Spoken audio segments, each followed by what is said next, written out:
Ces personnalités ont marqué la scène politique, sportive, musicale et littéraire du continent. Voici des portraits des figures les plus marquantes qui nous ont quittés. Mais avant de commencer, n'oubliez pas de vous abonner et de cliquer sur la cloche de notification pour ne pas manquer nos nouvelles publications. Top, c'est parti. D'État, Côte d'Ivoire. Henri Konan Bédié a récemment été remplacé à la tête du PDCI après son décès. Également connu sous le surnom de Sphinx de Daoukro, il voit le jour le 5 mai 1934 dans le village de Dadiekro. Henri Konan Bédié décède le 1er août 2023 à Abidjan, alors qu'il a 89 ans. Deuxième président de l'histoire du PDCI, Parti démocratique de Côte d'Ivoire, il a été chef de l'État de 1993 à 1999 après la mort de Félix Houphouët-Boigny.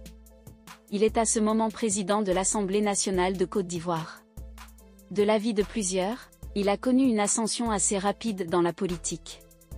Dans les années 1960, il s'engage auprès du père de l'indépendance, Félix Houphouët-Boigny, au PDCI-RDA, alors parti unique. Il a été ambassadeur des États-Unis et ministre de l'économie sous le règne du premier dirigeant ivoirien. Son passage à la tête de la Côte d'Ivoire aura été marqué par le concept décrié des ivoirités, qui selon son initiateur prônait les Ivoiriens de souche aux postes importants et qui de l'avis des observateurs avait surtout pour objectif de combattre Alassane Ouattara et empêcher celui-ci de briguer la fonction présidentielle de 1995.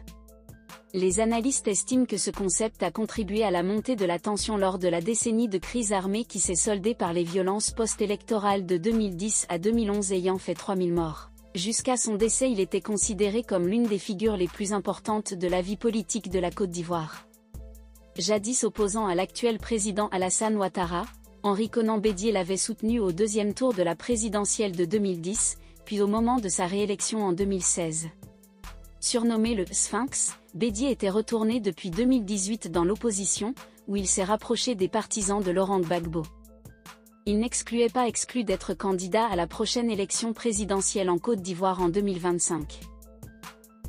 Henri Lopez, écrivain et ancien Premier ministre, République du Congo. Henri Lopez a été auteur de plusieurs ouvrages littéraires à succès. C'est en 1971 qu'Henri Lopez fait son entrée dans la littérature. Il publie Tribalique aux éditions Clay, à Yaoundé, au Cameroun. Un recueil de nouvelles salué par la critique, dans lequel il aborde les thématiques comme le tribalisme, le népotisme, la corruption, l'injustice sociale ou encore le néocolonialisme. Le livre est sacré Grand Prix littéraire de l'Afrique noire. S'ensuivent ensuite 2 romans, La Nouvelle Romance et Sans Tam Tam, toujours aux éditions Clay. Son roman le plus connu est sans doute Le Pleurer Rire, publié aux éditions Présence africaine, en 1982. Il est d'ailleurs considéré par beaucoup comme un classique de la littérature africaine. Au total, Henri Lopez aura écrit 13 livres pour la plupart des romans dont Une enfant de Poto-Poto, prix littéraire de la Porte Dorée. Né en 1937 à Léopoldville, actuel Kinshasa, il décède le 2 novembre 2023 à Paris. Henri Lopez fait ses études tour à tour à Brazzaville, Bangui, Nantes et Paris. Il a été professeur d'histoire à l'École normale supérieure d'Afrique centrale à Brazzaville, actuelle Université Marien Ngouabi.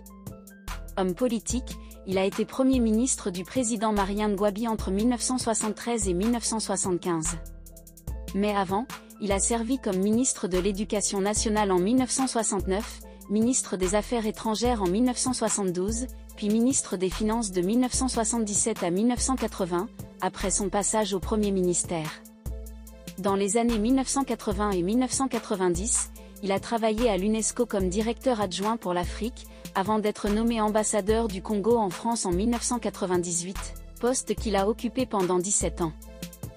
Christian Atsu, footballeur, Ghana. Le joueur ghanéen est décédé lors d'un tremblement de terre en Turquie. La disparition, le 18 février 2023, de ce footballeur de 31 ans a ému la planète football. Du président du Ghana aux instances de football en passant par les supporters, tout le monde lui avait rendu hommage. Son corps avait été retrouvé sous les décombres de l'immeuble où il vivait à Antakya, dans la province d'Hatay, après 2 semaines de recherche. Il est l'une des 40 000 personnes ayant perdu la vie dans le séisme qui a frappé la Turquie et la Syrie le 6 février. L'ambassade ghanéenne en Turquie et la Fédération ghanéenne de football avaient initialement assuré que l'attaquant avait été retrouvé vivant 24 heures après le tremblement de terre, mais ces informations s'étaient par la suite révélées fausses. Atsu avait été recruté en septembre 2022 par le club turc d'Hatay. Quelques heures avant le tremblement de terre, l'international ghanéen avait inscrit l'unique but de la rencontre opposant son club, Hatayspor, à Kasimpasa. Formé dans son pays natal au sein d'une académie créée par le club néerlandais de Feyenoord, l'ailier d'1,65 m est arrivé à 17 ans en Europe en 2011 au FC Porto. Il a rapidement séduit certaines des plus grandes écuries du continent. C'est le club anglais Chelsea qui a été le premier attiré par ses talents en 2013, mais le club londonien l'avait immédiatement envoyé en prêt au Vitesse Arnhem aux Pays-Bas. Ballotté ensuite de club en club, Atsu est passé sans convaincre par Everton, Bournemouth en Angleterre et Malaga Espagne, n'a disputé aucun match officiel sous les couleurs des Blues. Prêté en 2016 à Newcastle, il y est transféré l'année suivante pour près de 8 millions d'euros. Il n'inscrit que 3 buts en 4 saisons avec les Magpies, avant de s'exiler en Arabie Saoudite en rejoignant l'équipe d'Al Raed, puis Hatayspor. Avec les Black Stars, il totalise 65 sélections.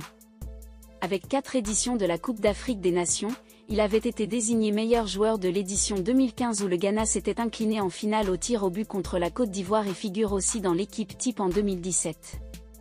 Il avait également été du voyage pour le Mondial 2014 au Brésil, élimination au premier tour.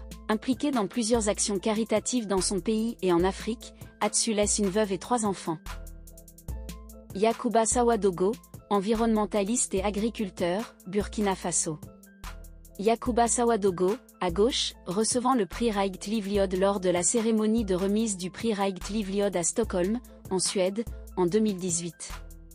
On l'appelait « l'homme qui a arrêté le désert ». Yacouba Sawadogo est décédé le 3 décembre 2023 à l'âge de 77 ans.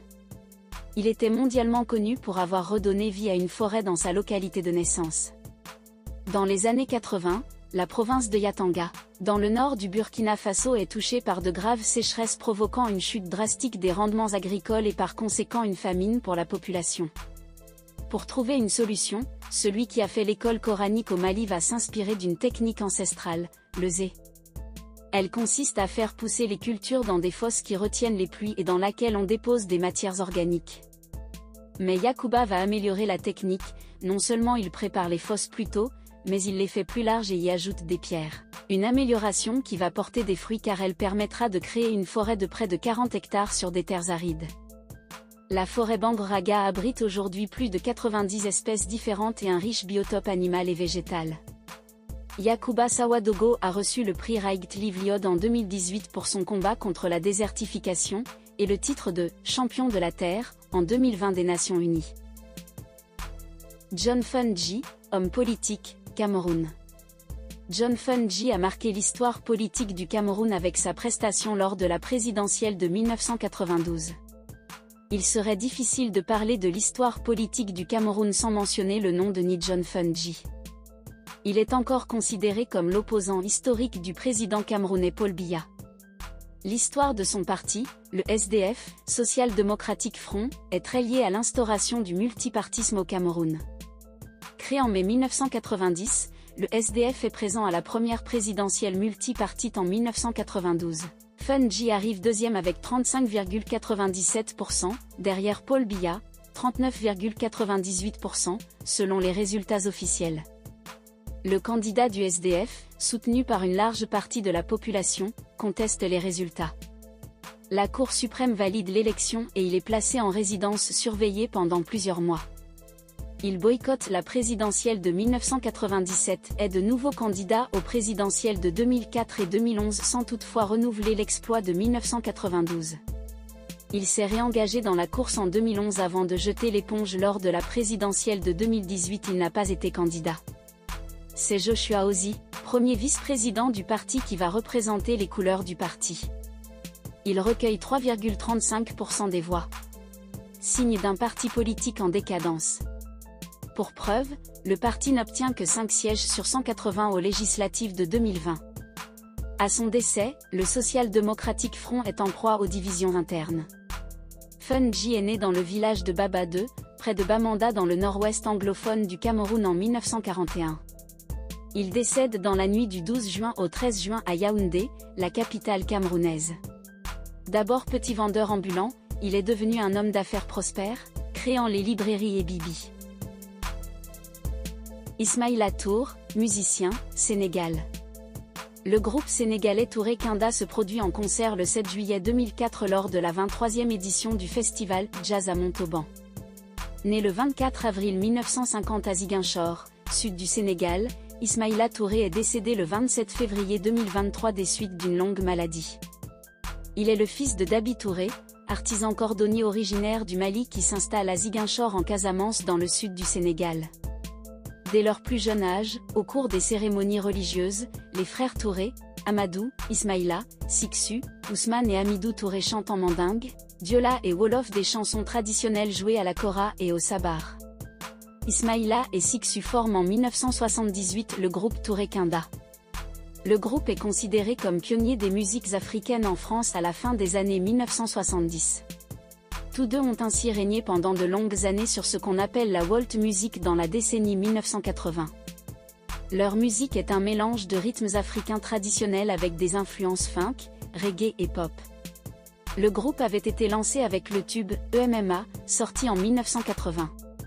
Le Touré Kinda a sorti au total près de 18 albums au cours de leur carrière.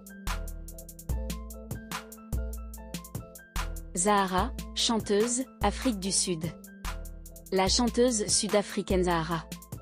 De son vrai nom Bulelwam Kutukana, Zahara est décédée à l'âge de 36 ans le 11 décembre 2023. Elle était hospitalisée pour des complications hépatiques. En 2019, elle avait courageusement partagé son combat contre la dépendance à l'alcool. Le gouvernement sud-africain assistait la famille depuis un certain temps. Originaire d'un village proche d'East London, sud-est, et issue d'un milieu modeste, Zahara avait connu le succès dès son premier album Loliou en 2011, explosant les ventes en un temps record. Le premier tirage est vendu en 72 heures, et 19 jours plus tard, l'album atteint le disque double de platine en Afrique du Sud, dépassant les 100 000 ventes. Cela fait d'elle la deuxième musicienne, après Brenda Fassie, à atteindre ce chiffre en un temps record. Le 1er mai 2012, lors des South African Music Awards, elle remporte 8 prix, dont ceux de meilleure artiste féminine et album de l'année.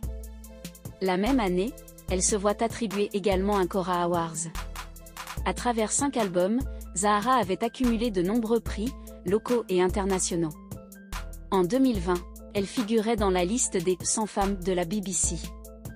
Elle avait commencé le chant dans des chorales et appris à jouer de la guitare en autodidacte. Elle chantait en anglais et dans sa langue maternelle le Xhosa, une des langues officielles d'Afrique du Sud. Au-delà de la musique, elle s'était engagée contre la violence envers les femmes en Afrique du Sud, partageant son propre vécu. Modeste Mbami, footballeur, Cameroun. Le footballeur camerounais Modeste Mbami, jubilant un but de son coéquipier Jeremy Njitap lors des Jeux des Confédérations en 2003. L'ex-milieu de terrain a succombé à une crise cardiaque le samedi 7 janvier à 40 ans au Havre, où il résidait. Modeste Mbami, né à Yaoundé, débute le football à l'Académie Kadji Sport puis Dynamo Douala. Il avait entamé sa carrière professionnelle à Sedan, 2000 à 2003, avant de rejoindre le PSG, 2003 à 2006, puis l'OM, 2006 à 2009. Il a ensuite entrepris un périple qu'il avait mené en Espagne, en Chine, en Arabie Saoudite et en Colombie. Il avait achevé sa carrière de footballeur au Havre, 2014 à 2016.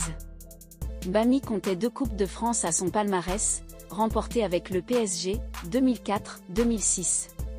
Médaillé d'or olympique en 2000 et sélectionné à 38 reprises en équipe nationale du Cameroun, il avait également été finaliste de la Coupe des Confédérations en 2003 et finaliste de la Coupe d'Afrique des Nations en 2008 avec les Lions indomptables. Il participe à la Coupe d'Afrique des Nations Junior 1999 puis à la Coupe du Monde des moins de 20 ans 1999. Éliminé au second tour du Mondial Junior, Modeste marque un but. Laisse derrière lui 2 enfants âgés de 3 et 4 ans. Salif Keita, footballeur, Mali. Le footballeur malien Salif Keita, à droite, discute avec l'ancien attaquant camerounais Roger Mila en 2004.